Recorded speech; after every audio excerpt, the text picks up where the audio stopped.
Welcome back, everyday business leaders. I'm Melanie Ake, your host for the show, coming to you from JP the Geek Studio here in Greenwood, Indiana.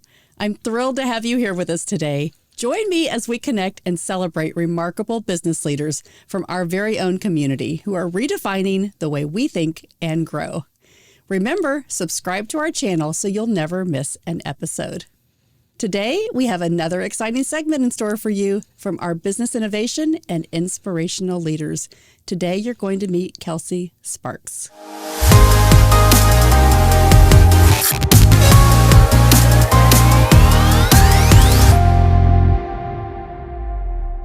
Hi, Kelsie. Hi, Melanie. Thank you so much for having me out. I'm so excited to be on the show. Yeah, I feel like we've been doing this for a long time together. Yeah.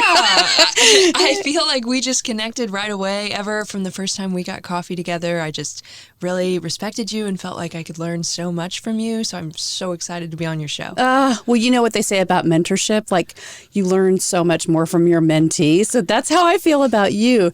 This is a great relationship because the things that you stand for, the principles and the guidelines that you've been raised with are so parallel to my story. And so I really wanted to make sure everyday business leaders celebrated you as an up-and-coming business leader for the next generation. You're an inspiration to the youth.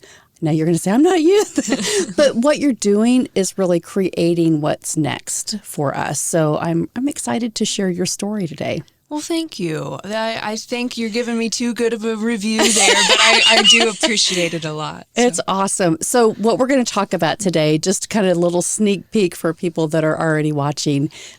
You're involved in Habitat for Humanity of Johnson County. You are involved with the Alleycats, and I can't wait to share the story about the Alleycats. Your own family that has been a great inspiration to you. Chick-fil-A, homeschooled to really going into public environments and being a speaker, the things that you have realized in your career, and you're a realtor. I get bored if I sit around for too long. I have to always be doing something. So let's just try it all and see. Oh my gosh. I know. So I want to start where you started with your family, the inspiration. I always say the people that have inspired you to become kind of the core values that you have. Mm-hmm. Talk to me about your family, how you were raised, and kind of those beliefs that you've continued to carry with you. Yeah, my family has been amazing. I am blessed to have two parents that love me so much, and they're still together, and they, raised us with a lot of Christian values. They really have always modeled servant leadership for me because they have sacrificed so much for me and my siblings over the years. Even back when the recession of 2008 hit, my dad worked in construction. Not a good time to work in construction. And so looking back now as an adult, I know that they were going through some hard times, but I didn't know as a kid because they never let us feel that. I know even at one point, like my dad's car broke down and he had to borrow a car from somebody, and he still took me to all my softball games and made sure that I got everywhere that I needed to go. And I didn't even fully realize till I was an adult what all sacrifices they were making for me.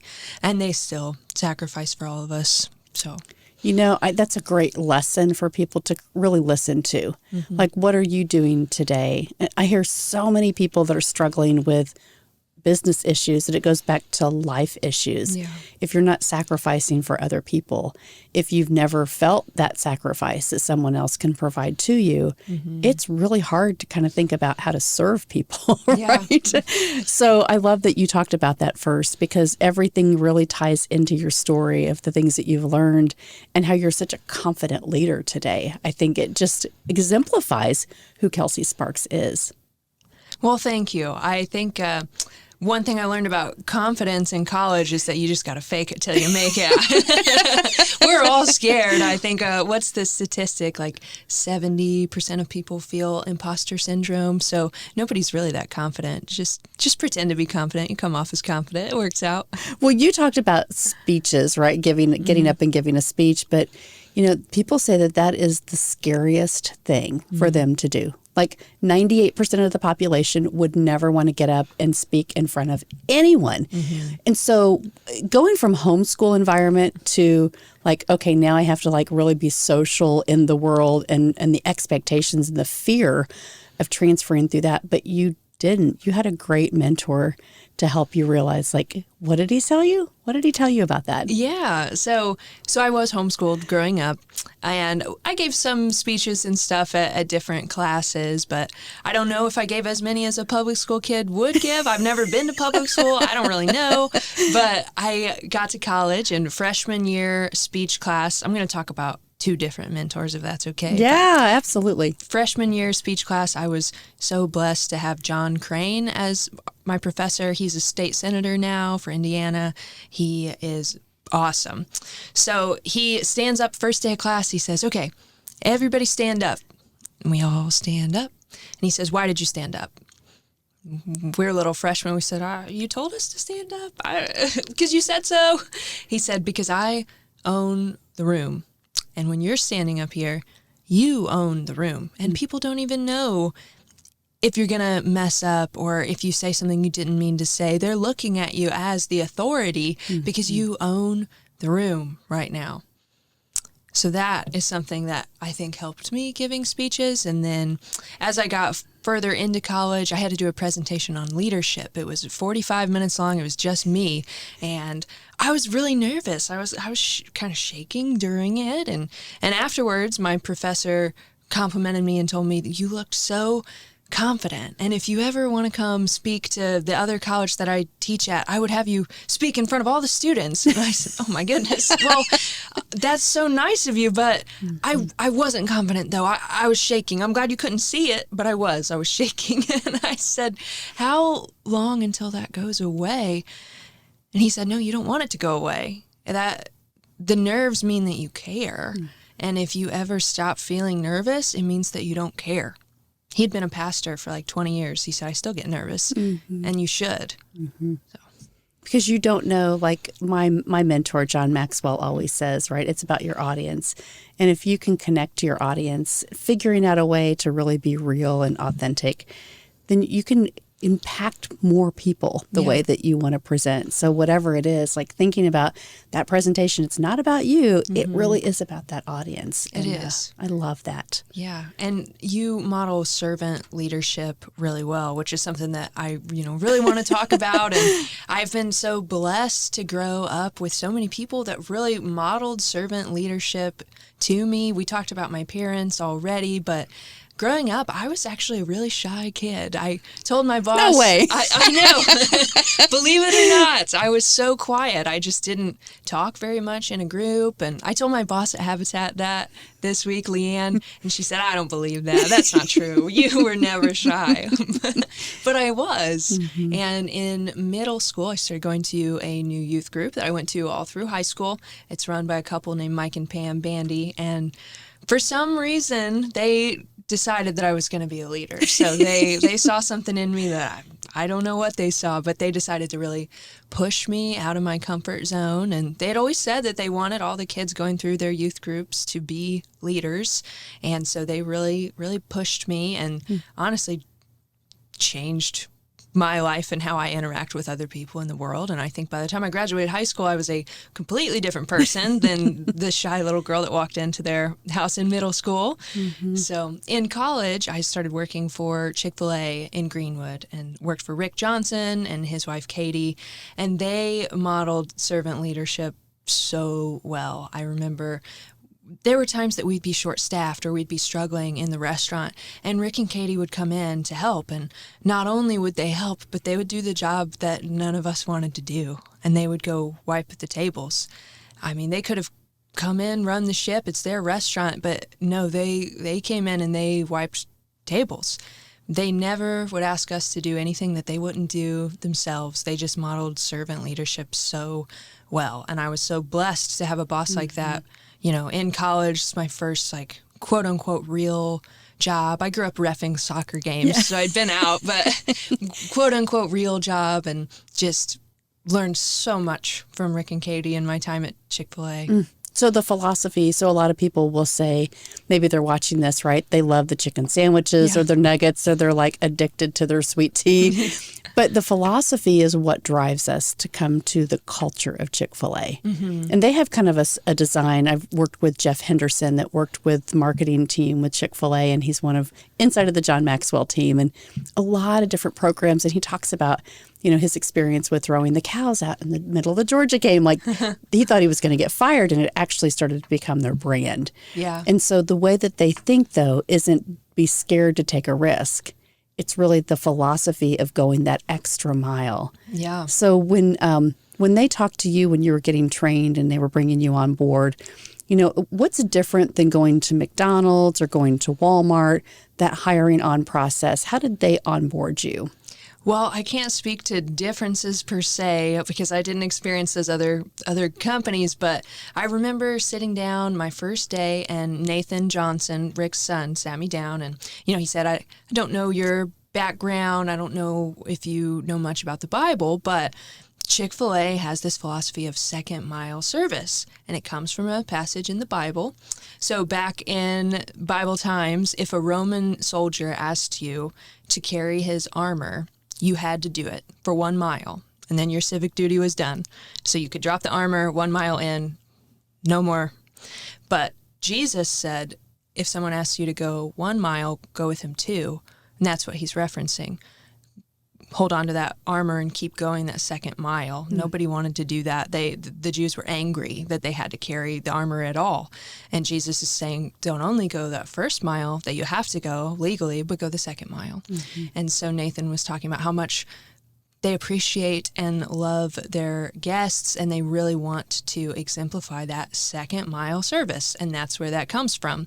So at Chick-fil-A, that's why they try to go above and beyond. They just try to model what Jesus said about second mile service. And that kind of brings me to another quote that I wanted to talk about from another mentor in my life. Yeah. I've been blessed to be surrounded by so many great people, if you haven't picked up on that thread already. But it's something that Craig Westrick told me, and he was my high school soccer coach, but he's a lot more than that. Him and Maria, his wife, are kind of like my second parents. I've been best friends with their daughters since, I was 16, a long time. And we were on the phone one day, Craig and I were, and I was trying to make some decisions about like kind of where to go in life. And he said, Kelsie, leadership is never about control. It is always about sacrifice. And that's something that I don't think I'll ever forget. And it kind of fits with a biblical theme too. Like the Bible says that the Son of Man, talking about Jesus, Jesus came not to be served, but to serve and to give his life as a ransom for many. And so we have this perfect example here of Jesus coming to serve. And I just feel like so often in our culture today, when we think of a leader or wanting to be a leader, so many people they want to be up on stage. They want the fame. They want the glory. They want the acclaim. They want to be in charge. But I think we got it all backwards. I think that for people that have a call of leadership on their life, it's not about control. It's not about the fame and fortune and glory. It is about sacrifice, and it is about being a servant and putting other people first. And I'm just so blessed that I've had so many people in my life that have done that for me and modeled that. That is so amazing. I love your heart. I mean, I know people are feeling that right now through this interview of having those mentors that have really been able to guide you, to give you that inner confidence, and that faith-based background really has secured you in your confidence of how you show up with people. I want you to talk to us a little bit about... Hi, this is Melanie Ake. When you visit everydayleaders.com, you'll find valuable resources to become a better leader in your life. Women's leadership programs, including Top Floor Women, our monthly networking events, corporate workshops, and strategic business coaching services. Discover classes and products to develop yourself, including our morning leadership devotionals. Don't forget, order one of my inspirational books, sign up for classes, or pick up some gear in the Leader Store. Listen to the Everyday Business Leaders podcast, apply to be a guest in our studio, or even sponsor your own commercial advertisement. Contact us today at everydayleaders.com. this Frisbee stuff. The Frisbee stuff. When I was in school, I played ice hockey, which was not normal for kids. So I played on an all-boys league for many, many years with the only girl. And I thought that was kind of like, well, I didn't know any different because that's what I did. But I played a lot of sports like you. Mm-hmm. So I think, okay, this whole thing about there is a professional Frisbee group here in Indiana. Yeah. So if people don't know about that, but how did you even get interested in thinking about I'm just in the backyard playing Frisbee one day, and then all of a sudden you're really involved in the community? Yeah, I grew up playing every sport in the book, kind of like you said. That's awesome about ice hockey, by the way. We got to talk more about that later. But yeah, I grew up playing every sport. Us Sparks, we really like sports. So soccer was my main sport growing up, but I played everything else too. And in middle school, actually in that youth group that I talked about earlier, some of my friends started playing ultimate Frisbee. And I remember one day I was at the gym at the gathering place, and I saw somebody throw a forehand for the first time. And I was like, oh my gosh, how did you do that? You got to show me that. So he shows me how to throw the forehand, and from that point on, I was just spending hours in the yard throwing against the house, actually. So your dad's in construction. Yeah. So Mom and Dad, if you wondered where those dents were coming from, it was me with a Frisbee. Sorry. So I practiced and eventually got involved in leagues and stuff, and then I ended up playing for the women's professional team out of Indianapolis in 2021, which is the same year that the Alleycats reached out to me, and they wanted to do a 60-second video to use as a commercial and just have somebody explain ultimate Frisbee in 60 seconds. So they reached out to me and had me out to their studio. There was a green screen behind me. I'd never been on camera before at all, so it was a lot to learn. Stand on the tape, stand up straight, smile a lot. And the video went pretty well because a couple days later, Derek, one of the owners, texted me, and he said, we really liked the video, and we actually have an opening for a color commentator for our last home game. We think you'd be good at it. We'll pay you. Come do this. And so I get the text message, and I think, wow, that's really nice, but no way. I am not doing that. I am not going to go Fear set in, right? No. Live broadcast, it's like 2.5 hours long. That's a lot of opportunity to say something dumb and get made fun of forever. But then I thought, you know what? All the stages in my life where I've really grown, it's because I've been pushed out of my comfort zone, whether that was my decision or not. But I thought this is an opportunity for growth. They said it's a paid position, so worst case scenario, I still get paid. Maybe I can go into comedy and talk about how bad I was at color commentating. So I thought, best case scenario, I'll keep doing it. Worst case scenario, how many people can say they were a color commentator on a professional sports game? So I'll have a story, worst case scenario. So I say yes, and actually our very first broadcast, I was so scared. I was shaking, and I'm really blessed to be able to work with John Herrick. He is my play-by-play partner for the Alleycats. He actually works for IU Sports now. He is one of the best in the business, and he's really taken me under his wing and shown me what it takes to be a good broadcaster. So I'm so thankful that he's been so patient with me and so great to work with. So I am, with John getting ready for the first broadcast ever, and there was actually a mess up on the league level. It wasn't the Alleycats' fault, but the league messed up something, and we had to stall. We were supposed to talk for 5 minutes, but we ended up having to talk for, I think it was 30 minutes. So John's a pro, and he keeps feeding me questions, but I'm sweating bullets this is the longest 5 minutes of my whole entire life. I am never doing this again, ever. But we got through it, and I'm still here, and I am so appreciative of the Alleycats. They've done so much to invest in me as a person, and they really believe in me. They believed in me even when we were stalling and it wasn't going well my first time. So Derek and Tim and Travis, they've all been awesome, as well as John. So now, where do they play? Where do they play here locally? The last couple years, their home games have been at Grand Park. I'm not sure if we're going to be back at Grand Park next year. That hasn't been announced yet. They're figuring out the venue. But yeah, up on the north side is where they have been. So they play in the AUDL, American Ultimate Disc League.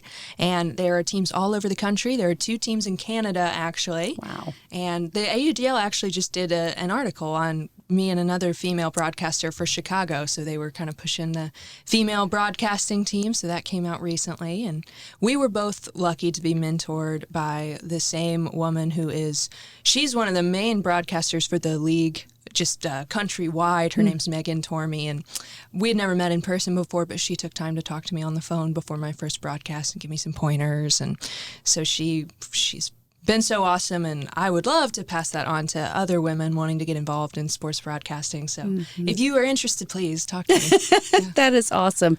I went to Ball State for broadcasting, and I just decided like the path was going to change for me. But now I've been able to use that in all the jobs that I've ever had, which I think it gives you a sense of confidence. Like, how do you know what's going to happen or kind of lead the next thing, right? Because people want to be entertained, but they also want to be educated on what's happening. So kudos to you, because that's like something that you just kind of stepped into. But you had been training your whole life. They say luck is when preparation meets opportunity. So I think you have been really groomed for the things that you're doing today. And so, yeah, things are going to happen continuously in your life.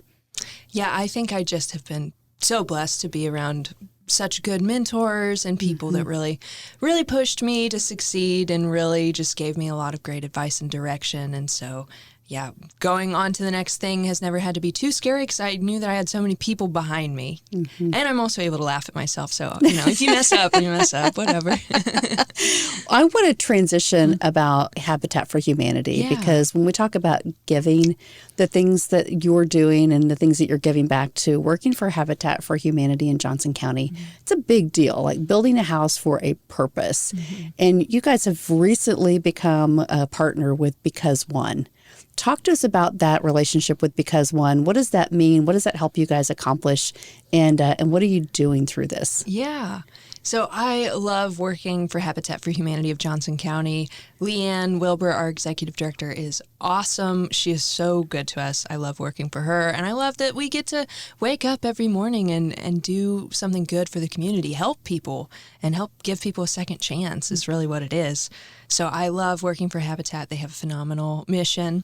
And we are so excited to be partnered with Because One. We had an awesome sponsor our room, Taylor Artizone with the Artizone Group. He really connected with our mission and decided to sponsor our room. So we are on Because One now, and actually through October 31st, if you follow us, Habitat for Humanity, on Because One, your free follow will raise $1 for Habitat. Oh my gosh. gosh. That's exciting. All right. So Because One, go there right now, becauseone.com. and look for Habitat for Humanity, Johnson County. And then there's a follow button. So sign up with your email, follow them, and you will get $1 through October 31st. Yes, your free follow will raise $1 for Habitat. So we're excited about that. And we're excited about the platform in general. It's such a cool concept. They've done a great job with it. So once you make your account and follow us, you can follow along with our needs, and we'll be posting actual tangible needs. So for example, we need a nail gun right now. How cool is it that you could sponsor a nail gun that's going to be used to build habitat homes? Wow. You're building hope for families. And the whole idea of Because One is because one person gives, it can inspire the next person to give. So it's kind of almost a social media site too. So because one person donates this nail gun to us, maybe somebody else donates a box of nails to go with it. You can see, and it's really cool. So we're excited to see how this partnership can grow. I love Because One. The girls were in the studio a couple of weeks ago. Stacia and Stephanie, they are wonderful people, and they thought about creating this space for people that are doing nonprofit work to really partner with investors and donors. I think is amazing, because you never know, and it helps them reduce the cost of websites and managing that, and they really promote those organizations. So congratulations. And I really am going to post this on social media through October 31st. So remember, go to becauseone.com, look for Habitat for Humanity, follow them, just fill out your email address, and click that follow button so they can also get $1 towards their services. So I'm really proud of you for that. I know that's just kind of makes sense that the things that you're doing are all about servant leadership. Well, thank you. That's kind of you to say. I've always been passionate about helping other people, connecting other people, I would say. And I've just been really blessed to have some of these opportunities. So I love working for Habitat. It's a great organization. It is a great organization, but that's not all. Kelsie Sparks is also in alignment with the things that are in your heart, and you are a realtor. I am a realtor. People may not even know that about you. That's new. That's new too. So yeah, I am super excited about that. Got licensed just here this summer, and I'm working with Fathom Realty, and then I'm on a local team as well. I'm on the Eli Skinner team, Simplify at Fathom Realty, and they've been awesome to work with. Eli is one of the best in the business, and he's taken me under his wing and given me a lot of great advice. So it is a lot easier to do something new when you have a good mentor that's going to be there for you the whole way, you know? Mm-hmm. A lot of people would say, my gosh, how do you spend all this time doing all these amazing things that you're really giving back to people? And I think of realty like all of these other industries that say, well, how do you stand out? How did you choose which company to go with? Because there's a lot of choices. There's a lot of people that say, oh, I got my real estate license, I don't use it. Or Dave Ramsey says it's always a great time to buy a house, but yet people are saying the interest rates are a little high. So how do you differentiate yourself in that space to say, look, I can help you because what is that? Mm-hmm.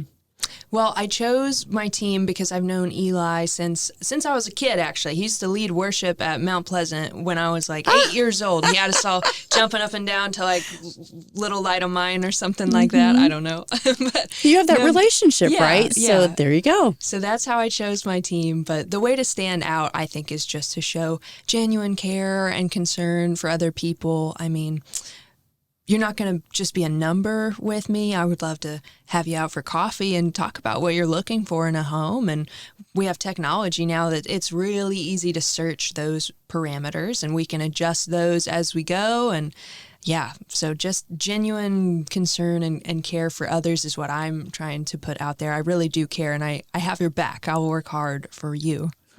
So talk to me a little bit about how Fathom is different than other brokerage real estate companies than kind of what mainstream might be. Yeah, Fathom is founded on biblical principles as well, actually. So they are all about servant leadership, just the same as Chick-fil-A. And, you know, it made sense that that's where Eli chose to make his team, just because of everything that I've known about Eli growing up. And like I said, known him since I was like 8 years old. So just that idea of servant leadership. Mm-hmm. Gosh, Kelsie, this has been awesome. I think all the things that you've done, you know, and I look at you and go, you could be my daughter. But what I love is you're in this generation that a lot of people don't give credit to, that are kind of in the business world, that say, oh, it's the millennials, or oh, it's the Gen Zers, and they don't get it. What would you tell the group of people that are watching this that may not know you, but then say, what's your message to kind of your community, to your generation, to the people that are saying, I can lead better and I can be known for something and not just be like, oh, I have a label on me. I can give back. What's that message from your heart to the listeners today? Well, I think it is about the heart and about where you're coming from. Going back to that quote from Craig Westrick, you know, leadership is never about control. It's always about sacrifice. And then going back to the Bible verse that we talked about earlier, that Jesus didn't come to be served, but to serve. And so if God came to serve us, you know, how much more so should we serve others and wash each other's feet? So, you know, in our culture today, I know that you kind of have to brand yourself on social media. That's not a bad thing. That's not what I'm saying. But just keeping the focus on what really matters and serving others. You know, it's not about getting rich and famous and being successful just for the sake of being successful. It's about serving others. And so if there's a call on your life to be a leader, then it's a call to lay down yourself for the people in your care. You said it best. There's no other way to say it. Go back and listen to this. You're an amazing person, and I'm so glad that you spent time with us today in the studio and all the things that you're involved in, from the Alleycats, broadcasting, taking that role at Chick-fil-A, like knowing who you are, being involved in Habitat for Humanity, and real estate with Fathom Realty. I think all those things really make you the person that people want to connect to. And you're so confident, and I'm so proud of you for just taking that step and taking a chance on yourself in a lot of ways that you didn't know what that direction was going to be, but you just stepped forward. Well, thank you. I appreciate you saying all those really, really kind words. And I look up to you a lot. So I'm so excited to be on your show and so excited for everything you've got going on. Thank you for having me. You're welcome. You're welcome back anytime, a friend of the show. And we want to follow you, the things that you're doing in the community. So please come back. Okay, I will. Thank you so much. Awesome. Great. Well, now you know who Kelsie Sparks is. And so we're really excited because all of our business leaders are stopping by the studio to help you learn how to become a better leader. So thank you for tuning in today. I hope you were inspired to think and grow differently about your business, your life, and how to be involved in our community. Remember, the journey of growth and innovation never ends. And it's our mission to keep bringing you the best insights right here from our community. Stay tuned for more episodes that are filled with wisdom, innovation, and inspiration. This is Melanie Ake signing off from JP the Geek Studio, where better IT service is just a call away. They say, own it, secure it, protect it. Until next time, don't forget to subscribe to our channel and turn on those notifications so you'll never miss an episode. Everyday Leaders helps you to become a better leader every day. It's not what you do in a day, it's what you do every day that makes the most impact.